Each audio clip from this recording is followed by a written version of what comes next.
आप देख रहे हैं समाचार एजेंसी ऑफ इंडिया में साइन न्यूज।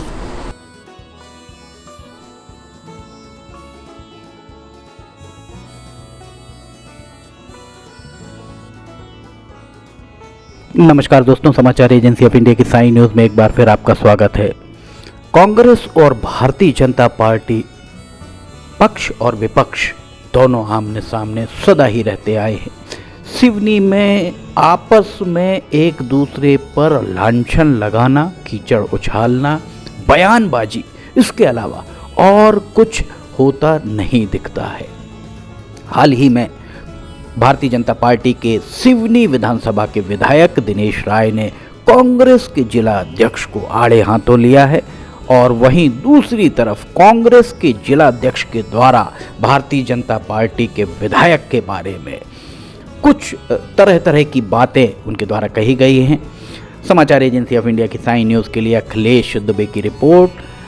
दरअसल हम आपको इन खबरों के साथ 2-3 साल पुरानी खबरें भी दिखाएंगे कि एक दूसरे के खिलाफ किस स्तर पर बयानबाजी की जाती रही। दोनों एक दूसरे के खिलाफ भारतीय जनता पार्टी के विधायक रहे हों दिनेश राय या कांग्रेस के अध्यक्ष राजकुमार खुराना, दोनों एक दूसरे के खिलाफ कभी सड़कों पर उतरते दिखाई नहीं दिए। लोगों का कहना यह भी है चर्चा में बने रहने के लिए इनके द्वारा ऐसा किया जाता होगा। बहरहाल दिनेश राय के द्वारा क्या कहा गया जो सोशल मीडिया पर चल रहा है वो हम आपको सुनाते हैं, लीजिए सुनिए। और कांग्रेसी को तो आपने बोला कांग्रेसी की विधानसभा, कांग्रेसी के नेता तो ना किसान के साथ हैं ना किसी के साथ हैं, वो तो सिर्फ मुनमुन राय के विरोध के लिए पैदा हुए, ऐसा उनका चल रहा है। वहाँ का जिला अध्यक्ष को कोई लेने पनौती है। जो कांग्रेस का पप्पू खुराना जी माननी जिला अध्यक्ष है वो पनौती साबित हो रहे हैं। उन्होंने तो कमलनाथ जी को भी लुटिया डुबो दिए, सिवनी में भी डुबो दिए, लखनऊ में भी डुबो दिए, बरघाट में भी डुबो दिए। उनके रहते तो किसानों को ना हित होगा ना जनता का होता है, ना उनमें इतनी क्षमता है कि विरोध भी कर पाए वो सड़क में उतर कर। वो तो सिर्फ अपने सीमेंट और लोहा मेंटेना कंपनी को बेचने में लगे हैं, अधिकारियों को सेट करे हुए हैं। और जिस तरीके से कांग्रेस का रवैया है वो नकारात्मक है, नेगेटिव है, सिर्फ सोशल मीडिया में हावी होते हैं, लेकिन जनता के ज्वलंत उदाहरण के लिए नहीं है, वो सिर्फ मुनमुन राय के विरोध के लिए बने हैं। लेकिन हमारी ड्यूटी बनती है, हमारी सरकार है, जनता और किसानों के हित में जो काम करना है वो हमें करना है। लेकिन किसानों के हित में बहुत जल्दी हमारी सरकार उचित निर्णय लेगी और कठोर कार्रवाई करेगी। दिनेश राय के बयानों की तल्खी आपने देखी होगी, कितने तल्ख उनके तेवर हैं कांग्रेस के जिला अध्यक्ष राजकुमार खुराना के प्रति। राजकुमार खुराना कहाँ चूकने वाले थे? उन्होंने भी एक पत्रकार वार्ता कर दिनेश राय विधायक सिवनी भारतीय जनता पार्टी के विधायक हैं, उनके खिलाफ जो कहा या ये कहा जाए कि जिस स्तर पर उन्होंने बात की उसे शायद ही उचित माना जाए। फिलहाल हम आपको सुनाते हैं वे क्या कह रहे हैं। ऐसा था कि बहुत ही निर्लज टाइप का विधायक है हमारा। अब निर्लज इसलिए है, आपको सबको मालूम है कि धंधा क्या है, सर शराब का धंधा करता है, शराब का व्यापारी हो, उसके लिए नैतिक मूल्यों का कोई महत्व नहीं है। वो प्रियंक तिवारी जो अपनी पत्नी की हत्या में जेल गया, वो प्रियंक तिवारी जो भी कुछ 1 आध महीने पहले ही देह व्यापार के मामले में लिप्त पाया गया, वो अजय यादव के साथ घूम रहा है। तो हो सकता है कि उनके बिना उनकी राजनीति न चलती हो या उनसे उनको गौरवान्वित महसूस करते हो प्रेम के साथ में लेके घूमने के, लेकिन हमें ऐसे लोगों के साथ रहने में घृणा आती है। जो आरोप कांग्रेस के जिला अध्यक्ष राजकुमार खुराना के द्वारा लगाए गए वो आपने सुने, पर 15 महीने की सरकार में कांग्रेस के जिला अध्यक्ष राजकुमार खुराना, जिनके बारे में कहा जाता है कि उनकी तूती बोला करती थी, पूरा प्रशासन उनके एक इशारे पर चला करता था, यहाँ तक कि जो भी निर्णय लिए जाते थे वो राजकुमार खुराना की सहमति के बिना नहीं लिए जाते थे। इस तरीके की चर्चाएं उस वक्त रहीं, पर उन 15 महीनों में कभी भी विधायक दिनेश राय के ऊपर जो उनके बिजनेस व्यवसाय को लेकर आरोप लगाए उसको छीने तक की, उन्हें उन व्यवसाय के आसपास मंडराने की भी हिमाकत राजकुमार खुराना नहीं कर पाए। आइए हम सुनाते हैं विधानसभा चुनाव के पूर्व दिनेश राय के द्वारा कांग्रेस के जिला अध्यक्ष या कांग्रेस के ऊपर क्या आरोप लगाए गए थे। लेकिन जो उस समय भी जवाबदार थे और आज अगर उंगली उठाते हैं, उस समय के कमीशन खाने मजा आ रहा था उनको, वो भी जवाबदार थे ना, पक्ष में रहो चेतन पक्ष में। और जब 1.25 साल की आपकी सरकार रही तो आपने कैसे इन अस्पतालों को पताई का काम कराया, उस समय नहीं सोचा आपने क्या होगा। आपने इतना बड़ा काम कांग्रेस कार्यालय खड़ा कर लिया। आपने नहीं सोचा कि हमारे शिक्षकों का पैसा था, हमारे बेचारे शीपरों का पैसा था, उसमें आपने लगा दिया और आज हमको वहां से उठाना। ठीक है, हमें कमियां हैं, हम हो सकता है आपसे कम है, आप क्या हो, आप भी तो बाहर निकलिए।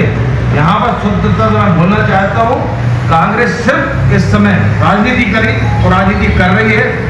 उनका सिर्फ उद्देश्य था कि किस तरीके से यहाँ के लोगों में भय बढ़ जाए, मौत कितनी हो जाए, कितनी अव्यवस्था हो जाए कि हम घर बैठे जीत जाए। आप जीत जाओ, अगर चुनाव आगे जैसा जिता दे आगे, लेकिन हमारी जो ड्यूटी, हमारा कर्तव्य बनने का काम था, हमने करने का प्रयास किया।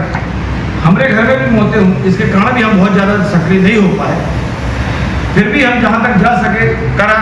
अब भाई हम निरीक्षण ही कर सकते हैं, निर्देश ही दे सकते हैं, सुधार करवा सकते हैं, बैठ सकते हैं, खड़े हो सकते हैं, लड़ सकते हैं, डांट सकते हैं, फट दे सकते हैं, लेकिन मार्केट ना खुलना, सामान बाहर से ट्रांसपोर्ट होकर नहीं आना, उपलब्ध होने उनको एक छोटा सा उदाहरण गोपाल जी मोरों की बात करते हैं। सुना आपने विधायक दिनेश राय की तल्खी किस कदर थी। उन्होंने कहा कि जो हम पर आरोप लगा रहे हैं वे पैसा कमा रहे थे।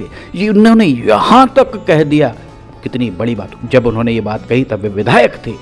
उन्होंने ये यहाँ तक कह दिया कि जिला कांग्रेस कमेटी का जो भवन बना है, उस भवन के निर्माण में शिक्षकों का पैसा लगा है, सफाई कर्मियों का पैसा लगा है। बहुत संगीन आरोप विधानसभा चुनावों के पूर्व विधायक दिनेश राय, वर्तमान में विधायक है, भारतीय जनता पार्टी के विधायक हैं, उनके द्वारा लगाए गए इन आरोपों का जवाब कांग्रेस के किसी नेता के द्वारा आज तक नहीं दिया गया है। कांग्रेस हो या भारतीय जनता पार्टी, उनके लिए विधायक अगर देखा जाए तो कांग्रेस के लिए विधायक कौन है हम आपको बताते हैं। फिलहाल राजकुमार खुराना के द्वारा क्या कहा गया था पितृधाम दिघोरी में, जगत गुरु शंकराचार्य स्वरूपानंद सरस्वती का पितृधाम, उनके द्वारा क्या कहा गया था हम आपको सुनाते हैं। आप जगत गुरु शंकराचार्य स्वामी स्वरूपानंद सरस्वती के शिष्य रहे हैं, अभी भी आज भी हैं। मेरे एक ही गुरु हैं, आपके एक ही गुरु हैं। और आपने कभी उनकी परम शिष्या रही विमला वर्मा, कभी किसी मंच से कभी आपने सुना कि उन्होंने विमला वर्मा को जिताने की अपील की हो? उनकी मानस पुत्री मानी जाती थी कल्याणी पांडे, उनको जिताने की उन्होंने कभी अपील की हो? नहीं महाराज जी। फिर कांग्रेसी का उनके ऊपर एक, वो भी उनके देवलोक गमन करने के बाद। अब एक चीज देखिए कि जैसे उनको हमारे जिले में लाया गया, अब जिले की गतिविधियों के बारे में या अपने खुद का प्रचार करने के लिए किसी को कुछ ना कुछ तो कहना पड़ेगा। तो मेरा ये मानना है कि उनसे शायद ये कहलवाया गया होगा कि साहब ऐसा कह दो। वे 70 के ऊपर शायद उनकी आयु हो, और उनसे अगर कोई कहलवा रहा है तो वो कोई छोटे बच्चे तो नहीं है कि कोई कुछ कहलवा ले। मैं उनका बहुत सम्मान करता हूँ क्योंकि वो प्रज्ञा चक्षु उनको उपाधि है और बहुत विद्वान है वो, लेकिन मेरी खुद की समझ में ये नहीं आया कि उनके मुख से कैसे इस टाइप की बातें निकल गई। और एक दिन नहीं निरंतर, हाँ, निरंतर वो ये बात को कहते रहे। तो मुझे लगा कि ये सिर्फ भारतीय जनता पार्टी के एक प्रचारक के रूप में यहाँ आए हैं, ना कि कथावाचक के रूप में। मतलब आप ये मान रहे हैं वो राम कथावाचक की बजाय भारतीय जनता पार्टी के प्रचारक ज्यादा थे? नहीं, वो तो खुद ही उन्होंने सिद्ध किया। मैं उसमें मेरे मानने और मानने से कुछ नहीं होता। वो खुद ही उन्होंने सिद्ध किया है। निरंतर वो इस बात को कहते रहे, नाम ले लेके कहते रहे कि फलाने प्रत्याशी को आप वोट दीजिए, मैं उन्हें कैबिनेट मंत्री बनाऊंगा। तो क्या ये लोगों की चर्चा, लोगों के बीच ये भी चर्चा है कि योगी आदित्यनाथ के बाद कोई और सन्यासी मध्य प्रदेश का मुख्यमंत्री बन सकता है? क्योंकि ये मुख्यमंत्री का विशेष अधिकार होता है मंत्री बनाना। जी, अब ये तो उन्हीं से वही बता पाएंगे इसको, कैसे उन्होंने गारंटी ली है उस चीज की कि वो उन्हें कैबिनेट मंत्री बनाएंगे। ये तो वही कह सकते हैं, क्योंकि ये मुख्यमंत्री का विशेष अधिकार ही होता है। नहीं, बिल्कुल विशेष अधिकार तो होता ही है, क्योंकि जो मुख्यमंत्री है वही अपनी कैबिनेट बनाता है। लेकिन हो सकता है, लेकिन कुल मिला के मुझे ये लगा कि ये जो राम कथा है, ये कथा कम और प्रचार ज्यादा रहा इसमें, और पार्टी विशेष का, व्यक्ति विशेष का रहा। और ये भी आप लोगों ने देखा कि किस तरह से वहां पर दिखावा किया गया।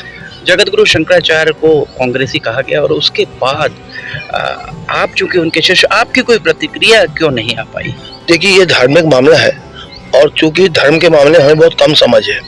इतनी हमें समझ है कि राम कथा या राम का चरित्र, राम मर्यादा पुरुषोत्तम कहलाते हैं। राम ने जिन मर्यादाओं को अपने जीवन में पालन किया, यदि कोई व्यक्ति उन आचरणों को अपने जीवन में उतारता है तभी वो राम कथा सुनने या राम कथा करवाने का अधिकारी बनता है, ऐसा मेरा व्यक्तिगत मानना है। तो मैं नहीं समझता कि जो कथा के आयोजक थे उनमें भी कोई राम का आचरण दिखता हो किसी को। राम ने तो अपने परिवार के लिए 14 साल का वनवास झेला। किस आधार पे आप ये बात कह रहे हैं कि उनके अंदर नहीं दिखता है? नहीं दिखता। देखिए, अब पारिवारिक जो उनके विवाद चल रहे हैं उससे स्पष्ट होता है कि राम का आचरण तो उनके बीच में नहीं है। राम ने अपने परिवार की मर्यादाओं के लिए, अपने पिता के आदेश के लिए 14 साल का वनवास स्वीकार किया। लेकिन इनके यहाँ जो पिछले सालों में जो दृष्टांत दिखा है इनके पारिवारिक वातावरण में, उससे मुझे नहीं लगा कि, और मुझे ये भी नहीं लगा कि हो सकता है ये सब बातें उनसे छुपाई गई हों। जो आए थे अभी हमारे आचार्य रामभद्राचार्य जी, बहुत विद्वान है वो, मैं बहुत सम्मान करता हूँ उनका। मुझे लगता है शायद उनसे कुछ चीजें छुपाई गई, वास्तविकता उनसे छुपाई गई। तो यदि राम कथा जो कर रहे हो और ऐसे व्यक्ति के आए जो कहीं से भी राम के आचरण को, उसके जीवन में कहीं भी कोई स्थान नहीं है। एक और सामान्य आरोप है कि जो राम कथा कराने वाले थे वो कहीं ना कहीं मद्य शराब के व्यवसाय से भी जुड़े। अब देखिए, ये तो सभी जानते हैं, ये कोई मेरे बोलने की बात नहीं है। तो सभी जानते हैं कि वो शराब का व्यवसाय करते हैं, तमाम तरह के उनके व्यापार इसी तरह के हैं। ये सब चीज़ें शायद मुझे लगता है कि छुपाई गई होगी उनसे। उनको यदि पता होता कि यदि इनका ऐसा व्यवसाय है तो शायद मेरा ये मानना है कि शायद वो यहाँ राम कथा करने नहीं है। आपने सुना वर्तमान में दोनों नेताओं के द्वारा, भारतीय जनता पार्टी के विधायक दिनेश राय के द्वारा क्या कहा गया कांग्रेस और कांग्रेस के जिला अध्यक्ष के बारे में। कांग्रेस के जिला अध्यक्ष ने राजकुमार खुराना के द्वारा विधायक दिनेश राय के बारे में क्या कहा गया आज और 2023 में, ये दोनों हमने आपको बताया। देखा जाए तो सिवनी की जनता इस बात को बेहतर तरीके से जानती है कि सिवनी में कांग्रेस के लिए अगर कोई विधायक है तो वो है मोहन यादव मुख्यमंत्री, सांसद अगर कोई हैं तो वो हैं प्रधानमंत्री नरेंद्र मोदी। स्थानीय विधायक सांसदों पर स्थानीय स्तर के मामलों को लेकर कभी भी कांग्रेस बहुत ज़्यादा आक्रामक नजर नहीं आई। वहीं भारतीय जनता पार्टी के लिए कांग्रेस के स्थानीय विधायक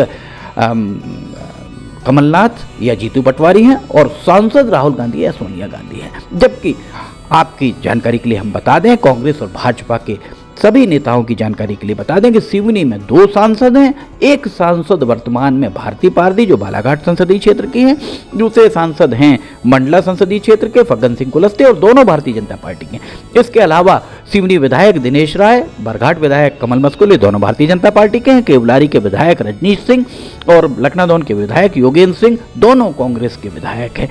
उसके बाद पहली बार ये तल्खी नहीं दिख रही है आपस में। इस तरीके की तल्खी 2023 में भी दिखी थी। लोगों को अब देखना यह है कि शराब का कारोबार का आरोप लगाने वाली कांग्रेस शराब दुकानों के सामने कब धरने पर बैठती है। समाचार एजेंसी ऑफ इंडिया की साई न्यूज़ के लिए अखिलेश दुबे की रिपोर्ट। अगर आपको खबरें पसंद आ रही हैं तो इन्हें लाइक सब्सक्राइब शेयर जरूर कीजिए। फिलहाल इजाजत लेना चाहेंगे, फिर हाजिर होंगे। जय हिंद।